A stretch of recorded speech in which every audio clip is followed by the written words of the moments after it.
Hey everybody, welcome to a midweek conversation as we break down this past Sunday's sermon, talk about anything that came up in conversation afterwards or that didn't occur to us until just now. We never really know where these conversations are going to go, but the idea is we never want Sunday to be reserved for, okay, well that's the one day of the week that I think about, what we preached on and stuff, and then the other 6 days, no, this is designed to keep the conversation going.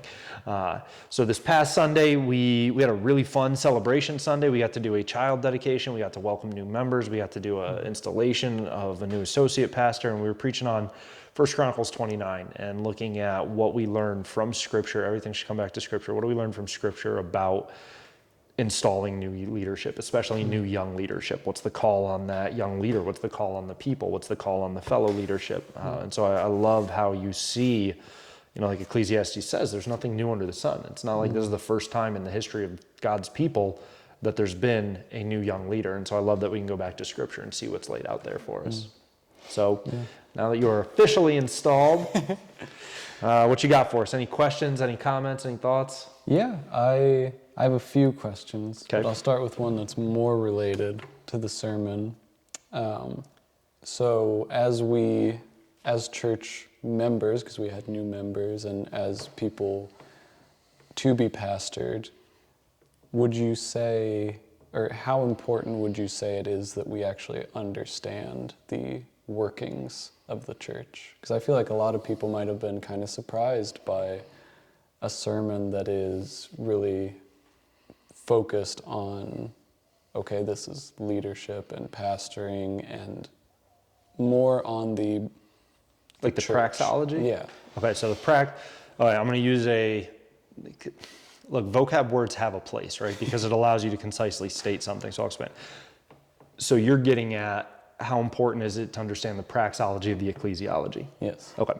So what I just said was, how important is it to understand? So ecclesiology is theology. Theology is the word for what we believe, our systems of belief. So when you hear theology, we're talking about belief. So everyone has a theology. So ecclesiology is the theology of the ecclesia, ecclesia being the Greek word for assembly. So the body, the gathered body that we refer to as the local church. What is your theology of that local body, your ecclesiology? And then praxology is, think of it this way, what is the practice of your theology? How do you put your beliefs into action? So the expanded version of what I asked you to confirm that we're on the same page is, how important is it that the everyday member of a church understands the practical application of their theology of how the local assembly body is to interact with one another? Exactly. So when you're talking to somebody who's in the same kind of field, you can use more concise words, but we want to make sure that we're also explaining stuff like that. Okay, so we're talking about praxology of ecclesiology. Yeah. Like if I think it's super important. Yeah, if I'm a normal member, did I need to pay attention to the actual installation of a new pastor? Because I'm not a pastor. I'm just 100%. And I think that's something that I'm actually grateful that our people have responded really well to over the years. And I think our leadership I know our leadership has been deliberate at different times, never forcing it awkwardly, but when it comes up in Scripture, which is why I also believe so strongly in expositional preaching, because if you're preaching expositionally, you're going to cover all the topics you need to cover. You're not going to be able to avoid anything. So as it's come up in different letters, we have talked about the praxology of ecclesiology. If you recall the series on 1st and 2nd Peter, we did a sermon on 1 Peter 5.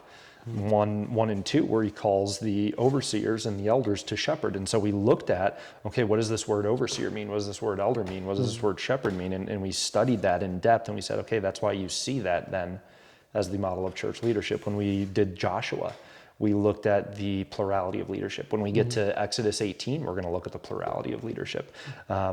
We've in Bible studies studied the difference between deacons and elders and things. And so I'm really grateful that all of leadership has a heart to make sure we're explaining to people why we do things the way we do things. And then I'm grateful that our people have responded well and they've asked questions. And so I think one of the things that I am excited about in this local church body is that I would say most of our people have a healthy understanding of why this stuff matters. Now there's always room for that to grow, and I'm talking certainly in our own lives, right? Like in your and my life, we need to constantly grow in this. But in terms of your fundamental base question of why does it matter? Well, it matters because we're called to be healthy members of a local body. And so we need to understand what we are called to be a part of so that we can understand our role within it, and we can understand how the roles interact with one another. It's why in our men's Bible study we did the qualifications of an elder, because we acknowledged, week one, and I think almost every week we acknowledged, look, like, hey, not all of us might be called to actually serve a local church as an elder, but you still need to understand what the qualifications of an elder are, so that when you're asked to lend your voice to appointing a new elder, you understand what are the qualifications I'm looking for. And when we say to you, hey, this is someone who is being placed in a position of authority and leadership over you, who the Bible calls you to submit to, you can know, okay, this is someone who meets these qualifications and is therefore worthy of respect. You know what I mean? And so I think it's vitally important that everyone knows these things and understands these things. And actually, I think we'd have a really, really different version of the Big C church and a healthier version of the Big C church if every individual member of a local body knew this stuff and cared about this stuff and prioritized this stuff. I feel pretty confident in saying a huge chunk of the problems in the Big C church are because we have unqualified leadership. And we have unqualified elders and unqualified pastors. And the reason we have unqualified elders and leadership and pastors, so I don't want to just put it all on leadership. They absolutely need to take responsibility for, hey, we hired somebody who's not qualified, right? But then there's mutual responsibility, because that local body, that local church, then allows someone who's unqualified to be in leadership over them. And they choose to sit under unqualified leadership, and they choose to accept it. I mean,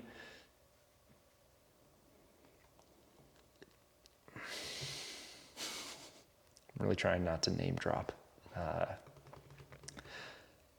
I've read copious amounts of interviews with, I've watched documentaries on, I've watched interviews with individuals, like, so not just, Sam talking about Pastor Dawson, but interviews with Pastor Dawson. So you hear it from the person's own mouth, and you hear it from Sam's own mouth, not just Dawson talking about Sam, because Dawson used to go to Sam's church and he left. But so I have done my best to approach the Big C church as diligently as possible. And I have heard from their own mouths numerous famous pastors freely admit they were never evaluated. They were never tested. They were never examined. They were never, put through, hey, do you meet these qualifications? Their testimony of how'd you wind up in ministry is, oh, well, I was really good at speaking. And I was really, people really were drawn to me. Like I always did well at connecting with people, and I love Jesus. Okay, that's great. That's not a qualification to be a pastor. Being good at speaking and being popular, cool. You're not qualified. Like, that doesn't automatically make you a pastor. Well, I love Jesus. Great. Every Christian should. Yeah. That's not a qualification to be a pastor. And so I think if church leadership understood how serious this stuff is, we'd have a drastically different church. And I think if church people understood how important this stuff is, we'd have a drastically different church. Because say you've got a church where the elders are jacked up, and so they hire a jacked up pastor, right? Okay, that's on the elders. They need to take responsibility for that. But then I would also hold responsible every single family that chooses to stay under and implicitly endorse and support that jacked up pastor's ministry. Yeah. But if you don't know what the qualifications are, if you don't know how serious it is, then how are you ever going to pay attention to, wait a minute, this person doesn't meet the qualifications? You know what I mean? Like, and so I think the fact that we haven't, as a Big C church, emphasized this stuff to a higher degree is immensely problematic. And I realize I've gone on for a long time, but this is something that, as you can tell, I feel very passionate about. Yeah. And I think part of it was there have been different times where there's been a dearth of church leadership. There's been a lack and absence of people willing to serve or feeling called to serve in a capacity. And so I think the temptation and the pressure is, well, shoot, we need somebody there. So all right, they hit 8 out of 10. Yeah. That's good enough, right? Yeah. Well, but now you've set the standard as 8 out of 10 is acceptable. Okay, well, now the next guy hit 6 out of 10. That's pretty, he's only missing 2 of the other person and stuff. And before you know it, you're just winding up with, well, he's good with people and he's a good speaker and he loves Jesus. Let's make him a pastor. So yeah, this stuff matters. It wouldn't be in Scripture if it didn't. Yeah. I could have just said that. That would have been so much simpler. And I think to follow up on that, from First Chronicles, David, as soon as he starts talking, says Solomon, and he admits he's inexperienced, but he says whom alone God chose. Yeah.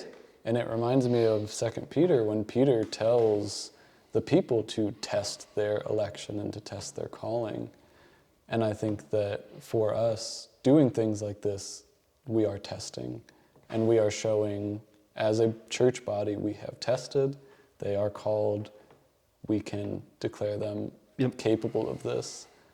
And so I think our members hopefully can realize that this is not something that we take lightly. Nope. This is not something that we don't care about. And on top of that, they can join in that, and they can take it very seriously. Exactly. And they can present that to their friends who are in a church who, hey, we just hired some guy off the street. They can say, well, did you test him? Do you know that that's his calling? And it might introduce a completely new wrinkle into that friend's way of thinking, because you're right, we've taken it to skills. We've taken it to skills, to competencies. If you recall in the interview process, and it's not like I said, this is just you, I laid this out for every single candidate. And this is not my original thing. I don't even remember. I've seen it in the business world, I've seen it in the church world, but basically the 3 C's. Character, chemistry, and competency. And now when you're talking about in the church world, character is that godly character, right? That biblical qualification of the position. But what I told all the candidates, what I told you is, and I told this last time when we hired Mario, look, in my mind, competency comes last. Like character has to come first, right? Like if you don't meet that godly character required of the position, I don't care how skilled you are at something. I don't care how well we get along. If you're not meeting that character that God requires of church leadership, conversation's over. And that's where it has to come back to, testing. And that's where it gets tough, because you're never trying to cause offense. You're never trying to add offense, and that's why I've tried to avoid name dropping any of the big famous churches where pastors have freely admitted, like, oh yeah, I'm here because I'm good at speaking. You're not trying to be rude to people, right? Like the gospel is going to offend. The Bible makes it clear. It calls Jesus a stumbling block, a rock of offense. We're not supposed to add to it unnecessarily.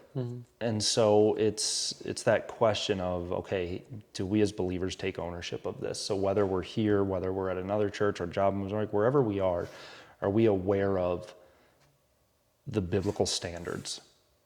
And are we committed to them in every aspect? And that applies to somebody who's never before thought about it, somebody who's thinking about it for the first time, somebody who's always thought about, like, we all need to be aware of the standards God lays out for his bride, his kingdom, his mission, and then we need to accept them and submit to them. And we can't ignore them.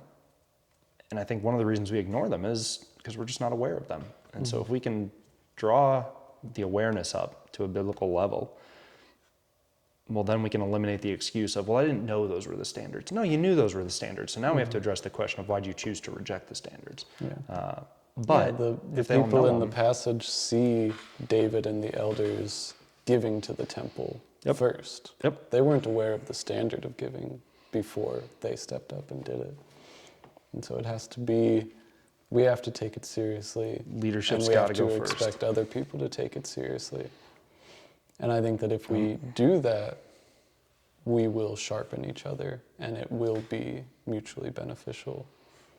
But it can't just be this joke, and it can't be this, you're just someone who gets paid to speak, Nobody benefits.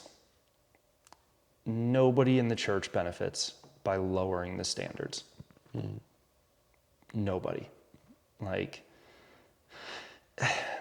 nobody benefits in the church by rejecting the model that God laid out and called us to. It's one of the things we're going to look at in Exodus 18. So this is a spoiler for like, I don't know, 3 sermons from now or 2 sermons from now.